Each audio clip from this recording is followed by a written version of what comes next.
ভাই আগে এই স্ক্রিনে যে ভিডিওটা এই ভিডিওটা আপনারা দেখেন, দেখার পরে আমার দুইটা কথা শুনে যাবেন।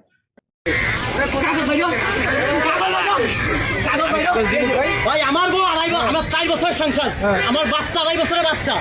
আমি কাতার থেকে ধরার জন্য আইছি। ও আমার এই ডিভোর্স দিয়ে এখানে বিয়ে করে এনে এসে সংসার করতেছে খুলনায়। কিছুক্ষণ আগে আমি কাতার থেকে আইছি, আমার পাসপোর্ট। আমি কালকে রাত্রে টিকিট কাটছি কাতার থেকে ওরে ধরার জন্য। আমি কাতার আমি চাইছিলাম না কখন আমি কাউরে নিয়ে এরকম ভিডিও করার জন্য, আজকে না করেও পারতাছি না।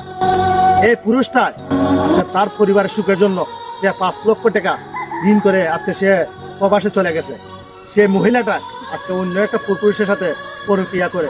বাংলাদেশের যত মহিলা আছে তো মহিলাদের বলবো যে আপনার স্বামী যদি কখনো আপনার সুখের জন্য সে বিদেশ চলে যায়, আপনারা কেউ কখনো দয়া করে এরকম কাজ করবেন না।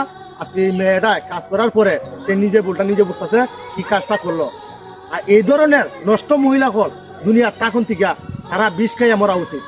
কিন্তু আমি সবার কাছে অনুরোধ করবো, সবাই মা বোনদের কাছে অনুরোধ করবো, যারা যারা স্বামী বিদেশ আছে কেউ কখনো পুরুষের সাথে এরকম পরক্রিয়া করবেন না, কেউ এই ধরনের ভুল করবেন না। সবার কাছে আমার অনুরোধ, হাত জোর করে আমি সবার পায়ে ধরিয়া আমি কথাটা বলতেছি।